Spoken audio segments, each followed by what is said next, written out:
We are counting down the top 10 World War II guns that still hold their ground in today's conflicts. From rugged pistols used by police across continents to battle rifles and machine guns that modern armies still rely on, these weapons earn their place through sheer durability, mass production, and battlefield-proof design. Why do so many World War II guns refuse to disappear, even after 8 decades of warfare innovation? Let us reveal the engineering secrets and global stories behind their survival, starting with number 10. The Sten Gun was born out of crisis. In 1941, with Britain desperate for arms, designers Reginald Shepard and Harold Turpin created a submachine gun that could be built in garages and small workshops. Sten's stamped steel body, open-bolt blowback action, and bare-bones construction meant it cost just 2 to 3 pounds per unit, less than a tenth the price of a Thompson. Around 3.5 million Stens rolled off wartime assembly lines, their simple 9mm design arming British soldiers, resistance fighters, and commando units across Europe. After the war, the Sten's stripped-down blueprint inspired the Sterling submachine gun, adopted by the British Army in 1953. The Sterling refined the formula with a redesigned magazine and smoother cycling, but it kept the rugged, field-repairable core. Even today, Sterling submachine guns linger in police armories and militia arsenals from South Asia to Africa, a legacy of cheap, reliable firepower that refuses to fade. The Tokarev TT-33 pistol, adopted by the Soviet Union in 1930, fired the hard-hitting 7.62 by 25 mm cartridge and carried an 8-round magazine. Its design, inspired by Browning's earlier work, prioritized simple machining and field reliability, qualities that made it a favorite for mass production. After World War II, the Soviets handed production blueprints to China, where the Type 51 and later the Type 54 rolled off assembly lines by the hundreds of thousands. By the 1970s, Chinese factories had produced well over 500,000 pistols, many destined for export. The Type 54 became a staple sidearm for North Vietnam, North Korea, and revolutionary groups from Africa to the Middle East. Even today, these pistols turn up in police seizures and insurgent caches, their distinctive 7.62 by 25 mm ammunition still manufactured in Russia, China, and Eastern Europe. The Tokarev's survival is not about nostalgia. It is the result of Cold War redistribution and the sheer scale of global stockpiles. In 1941, Soviet engineers answered the call for mass firepower with the PPSH-41, a submachine gun that changed the shape of Eastern Front combat. Built almost entirely from stamped steel, the PPSH-41 could be assembled in hours by unskilled laborers, then loaded with a 71-round drum and unleashed at a ferocious 900 rounds per minute. Over 6 million units left Soviet factories during the war, flooding Red Army ranks and later reaching Cold War proxy forces worldwide. Its successor, the PPS-43, stripped the design down even further for faster production and easier field repairs. After 1945, these guns poured into Asia, Africa, and the Middle East. Today, battered PPS-41 and PPS-43 still surface in the hands of militias, insurgents, and police units, especially where old Soviet stockpiles remain. Their survival is not about nostalgia. It is about sheer numbers, rugged simplicity, and a design that keeps firing, no matter the decade or the battlefield. The Lee-Enfield rifle carved its reputation through a unique blend of speed and precision. The No.4 Mk I, adopted in 1939, delivered a 10-shot magazine of .303 British rounds, with a bolt-action cam that let trained riflemen fire more than 15 aimed shots in a single minute. That became the legendary Mad Minute. This rapid cycling, paired with remarkable long-range accuracy, made the Lee-Enfield a favorite among Commonwealth marksmen and a trusted tool in harsh environments from North Africa to the jungles of Burma. After the war, surplus rifles traveled far beyond British hands. The Canadian Rangers patrolled the Arctic with Lee-Enfields for decades, relying on their ruggedness until only recently. In South Asia, police forces in Bangladesh and India still issue them for reserve duty and sharpshooter roles. Even as militaries shifted to semi-automatic rifles, the Lee-Enfield's precision and reliability kept it relevant, proving that quality marksmanship endures when the design is right. The M1 Garand arrived in 1936, bringing American infantry a leap forward in firepower. Its semi-automatic, gas-operated action let soldiers fire 830-06 rounds from an unblocked clip as fast as they could pull the trigger. No bolt to cycle, no pause between shots. That metallic ping when the clip ejected became part of battlefield memory. Alongside the Garand, the M1 carbine offered a lighter, handier option. Chambered for the .30 carbine cartridge, it fed from a 15-round magazine and weighed just over 2 kilograms, ideal for paratroopers, support troops, and officers needing something quicker than a pistol. Wartime production was staggering.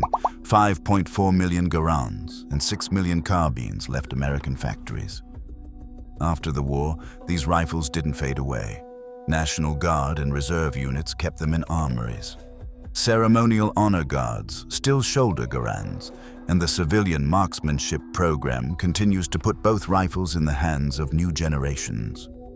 In remote corners of the world, militias and security forces still trust these old workhorses, proof that rugged design and sheer numbers can keep a rifle relevant for decades. Adopted in 1935, the Browning High Power broke new ground as the world's first widely issued high-capacity 9mm service pistol. Designed by John Browning and refined by Dieudonné Saïve at FN in Belgium, it packed 13 rounds into a single magazine, almost double the capacity of most pistols of its era. Weighing just 1 kilogram, the high power's slim frame and smooth trigger made it a favorite among soldiers and police alike. During World War II, it served on both sides of the conflict. Belgian, British, and Canadian forces carried it, while captured models were issued to German troops as the Pistole 640B. After the war, the high power became a global standard, especially as NATO nations moved toward 9mm sidearms. FN kept production running for decades, and the pistol's simple mechanics and common ammunition kept it relevant even as newer designs appeared. Today, high powers still turn up with police, reserve units, and security forces worldwide, a testament to a design that prioritized firepower and reliability over fleeting trends.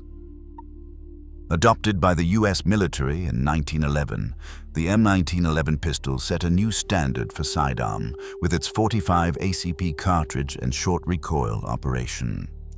During World War II, nearly 2 million units left American factories, arming everyone from infantry officers to tank crews. Its 7-round magazine and single-action trigger became trademarks of American stopping power. But the M1911's story did not end with surplus storage. Decades later, elite units like Marine Expeditionary Units, designated Special Operations Capable, and Navy SEALs turned to custom-upgraded M1911s, adding night sights, beaver tail safeties, and match-grade barrels to match demanding missions. Civilian shooters and law enforcement continue to favor the platform, fueling a thriving custom parts industry and keeping 45 ACP in steady production. The civilian marksmanship program still releases surplus pistols to American collectors, ensuring the M1911's legacy lives on. Its blend of mechanical simplicity, adaptability, and sheer presence keeps it in the hands of shooters who demand proven performance over fashion. Adopted by the U.S. military in 1933, the Browning M2 50-caliber machine gun set a new standard for heavy firepower. Weighing 38 kilograms and capable of firing 550 rounds per minute, the M2 delivers 50 BMG cartridges to targets up to 1,800 meters away, well beyond the reach of most small arms. Its short recoil action and robust construction have kept it on the front lines for nearly a century. Mounted on tanks, Humvees, helicopters, patrol boats, and even aircraft, the M2's versatility allows it to serve in anti-vehicle, anti-aircraft, and suppressive fire roles. Nearly every NATO military and dozens of non-NATO forces still field the M2HB as their primary heavy machine gun. Rather than replace a proven design, armies have chosen to incrementally upgrade sights and mounting systems, keeping the core mechanics unchanged. The cost of developing a true successor remains hard to justify when the original still outperforms expectations on today's battlefields. In 1942, German engineers unleashed the MG-42, a machine gun that changed the sound of battle with its thunderous 1,200 rounds per minute. Its roller-locked, short recoil action set a new benchmark for reliability and ease of mass production, with stamped steel parts that could be churned out quickly under wartime pressure. When West Germany rebuilt its military after the war, the MG-42's proven mechanics became the foundation for the MG-3. Rather than scrap a winning formula, Rheinmetall re-engineered the gun for NATO's 7.62 by 51 mm cartridge, swapping barrels, bolts, and springs, but leaving the heart of the weapon untouched. The MG-3 kept the same blistering rate of fire and a 250-round belt feed, now with a quick-change barrel and updated sights. Today, MG-3s serve in the Bundeswehr, Turkish and Italian armies, and dozens of other forces. Proof that when a design gets it right, all it needs is a new barrel to keep marching on. Adopted by the Russian Empire in 1891, the Mosin Nagant M9130 became the backbone of Soviet infantry through World War II and beyond. This 5-shot bolt-action rifle fired the hard-hitting 7.62 by 54 R cartridge, a round still produced in factories from Russia to Romania. Wartime and Cold War factories turned out more than 37 million Mosin Nagants in all variants, flooding arsenals across Europe and Asia. After 1945, surplus rifles were shipped by the crate to allies, client states, and global arms markets. Today, battered Mosins still surface in the hands of insurgents, militias, and even police in conflict zones from Ukraine to Syria. Their continued use is no accident. With vast stockpiles and a cartridge that refuses to disappear, the Mosin Nagant endures as the oldest frontline rifle still appearing in modern wars, a testament to simple engineering and the stubborn momentum of global ammunition supply. Across all 10 entries, one truth emerges. True battlefield dominance is not just about firepower, but enduring design and global reach. These World War II guns prove that when engineering, simplicity, and distribution align, weapons can outlast regimes and reshape conflicts for generations. History is not past. It is still locked and loaded.